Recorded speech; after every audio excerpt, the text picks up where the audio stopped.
तो important questions में आज ले रहे हैं हम ordinary differential equations of first order, और इसमें हमने पार्ट सी में जो क्वेश्चंस दिए हैं इसके क्वेश्चन नंबर 5 और 6 इनको आज हम डिस्कस कर रहे हैं। हम यहाँ पर क्वेश्चन नंबर 5 ए और बी में हैं ये ordinary differential equations of first order and first degree, और क्वेश्चन 6 ए बी सी में हैं ordinary differential equations of first order but not of first degree means higher degree. तो इन्हें आज हम यहाँ पे डिस्कस करेंगे।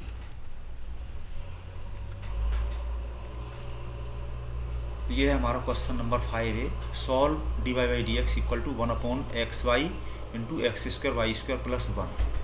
तो स्टार्टिंग से हम देखें जहाँ से हमारे सिलेबस में है लीनियर डिफरेंशियल इक्वेशन से, तो हम देख रहे हैं ये y में तो लीनियर नहीं है क्योंकि वाई स्क्वायर और फिर उसमें भी यहाँ y मल्टीप्लिकेशन ये चीज़ यहाँ पर आ रही है इस तरह से, और वो भी नीचे आ रही हैं। तो इसको थोड़ा सा सेट करने के लिए हमने रिवर्स किया, इसको उल्टा किया, D Y by D X से कर लिया, इसको हमने D x over D Y, और ये 1 इतना उल्टा होके ये ऊपर चला गया, ये इतना ब्रैकेट खोल लिया, ये आ गया। तो हम देख रहे हैं इसको x में लीनियर देखने के लिए x का derivative D x over D Y, और x वाला टर्म ये जो है इस टर्म को हम ले आए एक साइड में, इसको माइनस करके हम इधर ले आए, और जो टर्म बचा उसको हमने इधर रखा हुआ है। तो ये x में बर्नौली इक्वेशन हमको दिखाई दे रहा है, D x over D Y plus P X, P की जगह है minus Y into X equal to some function of y into X की पावर n। तो ये x में बर्नौली इक्वेशन हो गया। अब ये रिड्यूसिबल टू लीनियर है, इसको हम लीनियर में रिड्यूस करेंगे, इसके लिए इधर से पूरी तरह से हम x हटाएंगे। जैसा कि हमने बर्नौली इक्वेशन पढ़ा y में D Y by D x plus p y equal to q into y की पावर n। तो राइट हैंड साइड से y की पावर n को पूरा हटाने के लिए डिवाइड हम करते हैं, यहाँ पे उसका उल्टा है, यहाँ पे x और y इंटरचेंज है, ये x में बर्नौली इक्वेशन है।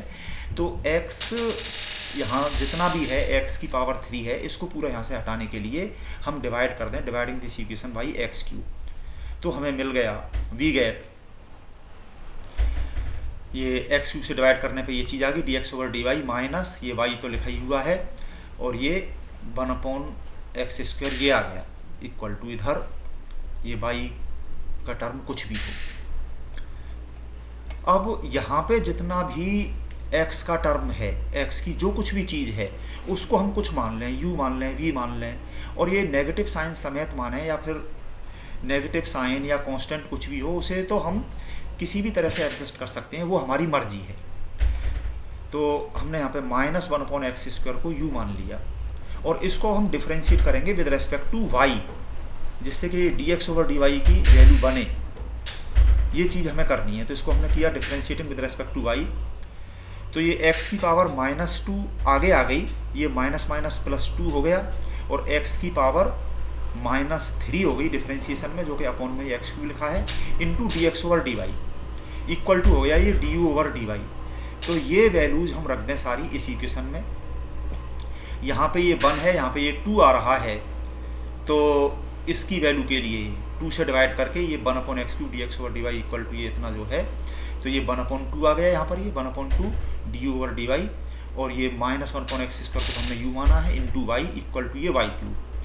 अब ये डी ओवर डी वाई का कोफिशिएंट हम 1 करेंगे, इसके लिए हमने इस पूरे इक्वेशन में 2 से मल्टीप्लाई कर दिया, तो ये हो गया d over D Y plus 2u y equal to 2y cube. ये u में लीनियर हो गया, d u over D Y plus p into u, p का मतलब है यहाँ पे 2y equal to q, q का मतलब है 2y क्यूब। तो ये हो गया u में linear with respect to y। Linear के तरीके से इसको हम सॉल्व कर लेंगे। तो इसके लिए हम ये लिख दिया है, this is a linear equation in u with respect to y, therefore इसके सॉल्यूशन के लिए इंटीग्रेटिंग फैक्टर IF निकालेंगे, IF equal to e to the power integration p dy, p है यहाँ पर u का कोफिशिएंट 2 इंटू वाई, वो यहाँ पे लिख लिया, और ये विद रेस्पेक्ट टू y है, y के रेस्पेक्ट इसको इंटीग्रेट करके ये हो गया वाई स्क्वायर, ये हमारा IF आ गया। और लीनियर इक्वेशन का सॉल्यूशन हम जैसे लिखते हैं उस तरीके से लिख दिया। सो इट्स सॉल्यूशन इज फॉर्मूले के तौर पे y into I F equal to q into I F, इस तरह से हम लिखते हैं। तो यहाँ पे बाई की जगह तो यू है, यू इंटू आई एफ हो गया ई की power y square equal to q का मतलब इस साइड में जो भी है ये टू आई क्यू वो लिख लिया, इंटू आई एफ ई की पावर वाई स्क्वायर, और इसका इंटीग्रेशन है विद रेस्पेक्ट टू वाई। अब यहाँ पर ये विद रेस्पेक्ट टू वाई चल रहा है, ये लिख दिया, प्लस आर्बिट्रेरी कांस्टेंट हम अपनी मर्जी से कुछ भी ले लें। अब इसका हम इंटीग्रेशन कर लेंगे, तो हमें दिखाई दे रहा है इसके इंटीग्रेशन के लिए कुछ पुट करना चाहिए। ई की पावर वाई स्क्वायर है, ऊपर जो आ रही है पावर में, इसको अगर हम कुछ मान लें तो इसका इंटीग्रेशन होता हुआ हमें लग रहा है, वाई स्क्वायर को हमने टी मान लिया, इसको डिफ्रेंशिएट किया, two y d y equal to d t हो गया। तो यहाँ पर ये टू वाई डी वाई को तो हम डी टी रख देंगे, बाकी जो वाई स्क्वायर बचा, जो वाई स्क्वायर बचा यहाँ पर, वो वाई स्क्वायर की जगह हमने टी रख दिया। तो ये हो गया यू इंटू ई की पावर वाई स्क्वायर, इसको तो हमने एज इट लिख लिया, बस इस साइड का ये इंटीग्रेशन ही हमें करना है। इंटीग्रेशन यहाँ पे वाई स्क्वायर को हमने टी रख लिया, और ये टू वाई डी वाई को डी टी रख लिया, और ये ई की पावर ये वाई स्क्वायर को हमने टी रख लिया। अब ये टी में जो है बाई पार्ट्स इसका हम इंटीग्रेशन कर देंगे फर्स्ट सेकंड से, इंटीग्रेशन करके ये आ गया, और फिर इसमें हम टी की वैल्यू रख दें जो हमने मानी थी वाई स्क्वायर, वो रख ली। तो ये इस तरह से ये इतना आ गया। अब लास्ट में जो हमने माना था u, उसकी भी वैल्यू रखनी पड़ेगी, क्योंकि एक्स वाई में हमें क्वेश्चन दिया हुआ है, तो उसके सॉल्यूशन में भी लास्ट में एक्स वाई ही लाने हैं। तो u की वैल्यू जो हमने मानी थी वो रख दी -1/x², और this is the complete solution of given differential equation. इसमें एक आर्बिट्रेरी कांस्टेंट c आ रहा है, इसको भी लिख दीजिए, where c is an arbitrary constant, और इसको सिंप्लीफाई करके हम अपने हिसाब से कैसे भी लिख सकते हैं, वो हमारी मर्जी है।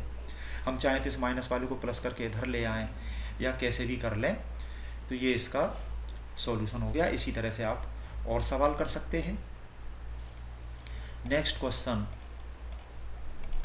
5b ये रहा, y square plus 2x² y into d x plus 2x³ minus x y d y equal to 0। तो ये m d x plus n d y equal to 0 की फॉर्म में है। इससे एग्जैक्टनेस की कंडीशन पहले तो सेटिस्फाई करके देखिए, del m over del y minus del n over del x की वैल्यू हमने निकाली, वो 0 नहीं आई, तो ये एग्जैक्ट नहीं है, ये लिख दीजिए। फिर इसको एग्जैक्ट बनाने के लिए क्या आई एफ मल्टीप्लाई करें, उसमें एक तरफ से जो भी हमने रूल्स के नंबर बनाए हुए हैं अपनी सुविधा के हिसाब से, उस तरीके से चेक करते जाइए, जो भी रूल लग जाए वो रूल लगा दीजिए। तो वो एक तरफ से अपने हिसाब से इसमें हम देख सकते हैं। कोई भी स्टूडेंट डायरेक्ट भी कोई रूल लगा सकता है, जो रूल उसको इसमें लगता हुआ दिखाई दे रहा हो। जरूरी नहीं है कि सारे रूल एक तरफ से देखे जाएं, वो तो उसके लिए जिसको डायरेक्ट पता ना चले तो वो एक तरफ से देखे, अपने हिसाब से अपने क्रम से जो नंबर बनाए हुए हैं, और अलग अलग लोग अलग अलग नंबर से उनको यूज करते हैं, तो अपने तरीके से यूज कर लीजिए। तो यहाँ पर ये वाली फॉर्म जो है x की पावर a y की पावर b इंटू ये वाली जो फॉर्म है, इस फॉर्म में ये बन रहा है। तो इस फॉर्म में बनाने के लिए हम इसको देखें, इसका पहला टर्म हमने लिख लिया y square into d x, यहाँ पे लिखा वाई डी एक्स तो ब्रैकेट में, बाकी जो बचा वाई ब्रैकेट से बाहर। अब इसके साथ में डी वाई वाला कौन सा टर्म मिलेगा ये हम देखें कि वाई हमें बाहर कॉमन लेना है, ये वाई बाहर कॉमन, और अंदर आना चाहिए एक्स डी वाई। उसके कोफिशिएंट में भले प्लस माइनस कुछ भी कांस्टेंट कुछ भी हो, उसकी कोई बात नहीं है। तो ये इसमें लास्ट टर्म में हमें दिखाई दे रहा है कि जब वाई ब्रैकेट से बाहर कॉमन लेंगे तो ब्रैकेट के अंदर बचा माइनस एक्स डी वाई। अब बाकी जो दो टर्म बचे हुए हैं उनको हम यहाँ पे लिख ही लेंगे। ये जो है 2x² वाई डी एक्स जो बचा हुआ है, इसमें 2y डी एक्स को तो हम ब्रैकेट के अंदर लिखेंगे, x² जो बचा ब्रैकेट से बाहर, और इधर जो एक टर्म बचा हुआ है 2x³ dy, इसका x² तो हम ब्रैकेट से बाहर कॉमन ले चुके हैं, ब्रैकेट के अंदर बचा 2x dy इक्वल टू 0। तो which is the form this, इस फॉर्म में ये बन चुका है, इससे बिल्कुल हम मिला लें। हालांकि इस फॉर्म को हम यूज नहीं करेंगे, पर जब ये फॉर्म होती है तभी ये मेथड लगेगा। ये इस बात की जांच करने के लिए है ये फॉर्म बन गई। तो let I F equal to x की पावर एच वाई की पावर के, ये फॉर्म बनने पर ये आई एफ होगा। ठीक है, तो बस इस तरह से ये फॉर्म दिखानी होती है, इसको मिला लें, ये फॉर्म बन चुकी है। तो आई एफ हमने ये मान लिया। इस आई एफ का मल्टीप्लाई करें हम गिवन इक्वेशन में, एक्स की पावर एच वाई की पावर ए का इसमें पूरे में मल्टीप्लाई कर दिया, तो ये हमारा ये बन गया। अगेन वही m d x plus m d y equal to 0 की फॉर्म।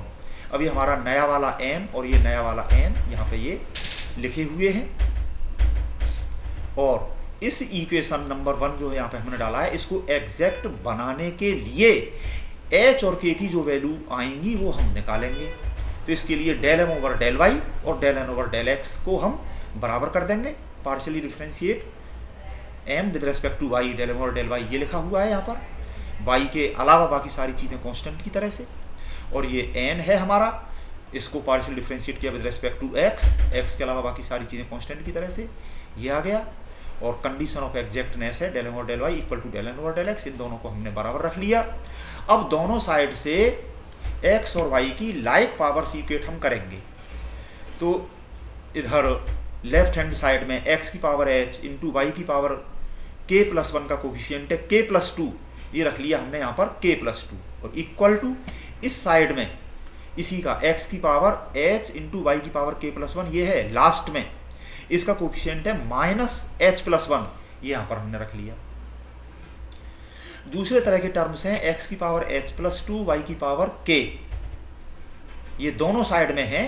तो इस साइड में तो इसका कोफिशियंट है 2 इंटू के प्लस 1, यहाँ पे लिख लिया 2 इंटू के प्लस 1 ये लिख लिया, और दूसरी साइड में है 2 इंटू एच प्लस 3 ये यहाँ पर लिख लिया। इस तरह से हमें ये दो इक्वेशन मिल गए h और k में, और इनको सिंप्लीफाई करके अच्छी फॉर्म में रख लिया। ये इक्वेशन बन गया h प्लस के इक्वल टू -3, और ये वाला इक्वेशन बन गया सिंप्लीफाई करके h माइनस के इक्वल टू -2। इन दो इक्वेशंस को सिंपली एलिमिनेशन मेथड से सॉल्व करके h और k की वैल्यू हम निकाल लेंगे। तो हम देख रहे हैं इन दोनों को जब हम ऐड कर रहे हैं तो k कैंसिल हो रहा है, 2h इक्वल टू -5 आ रहा है, तो h इक्वल टू -5/2, और h की वैल्यू इन दोनों में से किसी एक इक्वेशन में रख दो, तो इससे k की वैल्यू आ गई -1/2। तो ये इस तरह से h और k की जो वैल्यू आ गई हैं, इन वैल्यूज को हम जो हमारा इक्वेशन था, इक्वेशन ये जो हमने बना लिया था मल्टीप्लाई करके ये वाला, इस इक्वेशन में हम h और k की वैल्यू रख दें। इस पर हमने इक्वेशन नंबर 1 जो यहाँ पे डाला हुआ है, h और k की इसमें वैल्यू हमने रख दी। तो ये अब हमारा इक्वेशन ये बन चुका है, और ये इक्वेशन एग्जैक्ट है, इसको एग्जैक्ट के तरीके से हम सॉल्व कर लें।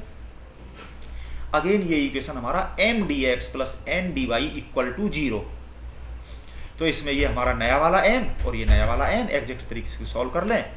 ये यहाँ पर इस तरीके से कैलकुलेशन किया है, आप अपने तरीके से कर लेना, कोई बात नहीं। ये यहाँ पे लिखा हुआ है integration m d x plus integration terms of n free from x, इस तरह से यहाँ पे जो हम लिखते हैं उस तरीके से यहाँ पे लिख दीजिए। तो ये यहाँ पे कैलकुलेशन ऊपर कर लिए, इंटीग्रेशन m की जगह पे यहाँ पे m1 लिखा है, आप m ही लिखिए। ये इंटीग्रेशन m dx यहाँ पे ये निकाल लिया, और ये n में दोनों टर्म्स में x आ रहा है तो इसको हमने छोड़ दिया, तो उसमें कुछ आया नहीं। Equal to 1 arbitrary constant, this is the complete solution of given differential equation. अब हम आते हैं ordinary differential equations of first order and higher degree. इसका क्वेश्चन नंबर 6 है, solve p square plus 2px minus 3x square equal to 0। इसके factor कर लिए, ये हो गए, और दोनों फैक्टर्स को इक्वल टू 0 करते हुए ये हमें p की वैल्यू मिल रही है दोनों से, मतलब ये इक्वेशन सॉल्वेबल फॉर p है। p का मतलब है dy/dx, वो यहाँ पे हमने रख दिया, और ये इन वेरिएबल सेपरेट करके कर लें या कैसे भी कर लें, इंटीग्रेशन होकर के ये हमें जो दो इक्वेशन मिल रहे हैं दोनों में एक ही आर्बिट्रेरी कांस्टेंट लगाएंगे, जो कि हमने यहाँ पर c लगा दिया, और इसको हम एक साइड में लेके इक्वल टू 0 करके दोनों को मल्टीप्लाई करके हमने यहाँ पे लिख दिया, this is the complete solution of given differential equation. एक आर्बिट्रेरी कांस्टेंट c में, क्योंकि फर्स्ट ऑर्डर का डिफरेंशियल इक्वेशन है तो एक ही आर्बिट्रेरी कांस्टेंट आना चाहिए, ये आ गया। ये इक्वेशन सॉल्वेबल फॉर p है। अब आगे करेंगे हम equation solvable for y, question number 6b ये रहा। तो क्योंकि इसको हम रख पा रहे हैं y इक्वल टू, इसको अगर px को हम इधर ले जाएं तो y equal to some function of x and p, तो तो ये सॉल्वेबल फॉर वाई है, इसको एक्स रेस्पेक्ट डिफ्रेंशिएट करके करेंगे। और बिल्कुल सिमिलरली इसी तरह से सॉल्वेबल फॉर एक्स होता है, उसको differentiate with respect to Y करेंगे, पर दोनों में ही D Y by D X को हम पी लिखेंगे। तो इसको एक्स रेस्पेक्ट डिफ्रेंशिएट करके ये हम यहाँ पे ले आए, ये हो गया d Y by D x p हो गया, और ये पी एज इट एक्स का 1 हो गया, प्लस एक्स एज इट रखा, ये D P over D x हो गया। इसी तरह से इधर कर लिया हमने, इन सबको हम एक तरफ ले आए इक्वल टू 0, और इसके हमने फैक्टर कर लिए। तो कुछ क्वेश्चंस में तो ऐसे आते हैं ये 2 फैक्टर इक्वल टू 0, जिनमें के एक फैक्टर के अंदर p का डेरिवेटिव जरूर मिलेगा। तो हमारे काम का यही फैक्टर है, दूसरे फैक्टर को हमने छोड़ दिया, इससे सिंगुलर सॉल्यूशन मिलता है, वो हमारे काम का नहीं है, उसे हम छोड़ देंगे। और कुछ सवालों में ये वाला फैक्टर आएगा ही नहीं। कहने का मतलब ये है कि ये p के डेरिवेटिव वाला ये फैक्टर या तो अकेला यही आएगा या इसके साथ दूसरा फैक्टर आएगा, उसे हम छोड़ देंगे। कुल मिला के हमारे काम का ये p के डेरिवेटिव वाला जो फैक्टर है इसे हमने यहाँ पे लिख लिया। इससे ऊपर एक एग्जाम्पल हो रहा है, देखो इसको देखिए, इसमें ये p के डेरिवेटिव वाला ये फैक्टर यहाँ पर ये dp ओवर dx वाला ये वाला ही एक आया, तो इसी को रखा, इसके साथ दूसरा फैक्टर आया ही नहीं, तो कोई बात नहीं है। यहाँ पे आया दूसरा फैक्टर तो उसे हमने छोड़ दिया। और अब इसको हमने सॉल्व कर लिया। ये p और x में एक डिफरेंशियल इक्वेशन है, इसमें वेरिएबल सेपरेट हो रहे हैं, इंटीग्रेट करके इसको हमने सॉल्व कर लिया, एक आर्बिट्रेरी कांस्टेंट c आ गया। अब गिवन इक्वेशन और ये वाला इक्वेशन, इन दोनों में से हमें p को एलिमिनेट करना है। तो p की वैल्यू ये यहाँ पर ये p बराबर c अपॉन एक्स स्क्वायर यहाँ से उठा करके हम गिवन इक्वेशन 1 में रख दें p की वैल्यू, तो p यहाँ से खत्म हो गया और ये आंसर हमें मिल गया x, y और आर्बिट्रेरी कांस्टेंट c में। This is the complete solution of given differential equation. और ये कार्टेशियन फॉर्म में है। इन सवालों के दूसरे फॉर्म में और आंसर आते हैं, जैसा कि ऊपर वाले एग्जाम्पल में है, x और y दोनों की वैल्यू पैरामीटर p के टर्म्स में, ये पैरामीट्रिक फॉर्म में आंसर है। तो किसी सवाल के पैरामीट्रिक फॉर्म में आंसर देंगे हम, और किसी सवाल के जो है कार्टेशियन में, इजीली कार्टेशियन में जिनका आ जाए उनका तो वो ठीक है ही, कार्टेशियन नहीं दो, जिनका इजीली इस तरह से एलिमिनेशन नहीं हो पाए p का, तो उनको हम पैरामीट्रिक फॉर्म में आंसर दे देंगे। अब ये लास्ट ले रहे हैं हम question number 6C, solve x square into y minus p x equal to y p square. तो ये हमें किसी भी फॉर्म में दिखाई नहीं दे रहा, तो इसमें हम कुछ सब्स्टिट्यूशन कर रहे हैं। जैसे यहाँ पे हमें ये एक्स स्क्वायर नज़र आ रहा है, इसको हमने कैपिटल एक्स मान लिया। सिमिलरली वाई स्क्वायर को कैपिटल वाई माना, डिफ्रेंशिएट करके ये जो हमें मिल गए, इनको डिवाइड करके ये d Y by D x, capital Y और एक्स के ये जो है स्मॉल एक्स वाई में ये जो बन रहा है, और D Y by small X Y में D Y by D X ये हमारा p है। तो इससे p की वैल्यू हमें मिल गई ये इतनी, d Y by D x capital X Y वाले को हमने कैपिटल p मान लिया, और स्मॉल एक्स वाई में ये स्मॉल p था। तो इससे हमारी ये स्मॉल p की वैल्यू बन गई x upon y into capital p। इस वैल्यू को हमने गिवन इक्वेशन में रख दिया, तो ये हमारा ये बन गया कैंसिलेशन करके, सिंप्लीफाई करके। और अब इसमें जो x square equal to capital X, y square equal to capital Y जो हमने माने हैं, ये भी हमने रख दिए। हम पहले भी रख सकते थे, पर ये कैलकुलेशन तो अपने हिसाब से कैसे भी कर सकते हैं, क्योंकि ये सारी चीज़ें इसमें कैंसिल हो गई, इस तरह से ये इजी पड़ा। तो हमारा ये इक्वेशन बन गया, इसमें एक्स पी को प्लस करके हम इधर ले गए, तो ये y equal to p x plus p square, ये कैपिटल एक्स वाई और पी में क्लियर आउट फॉर्म बन गई।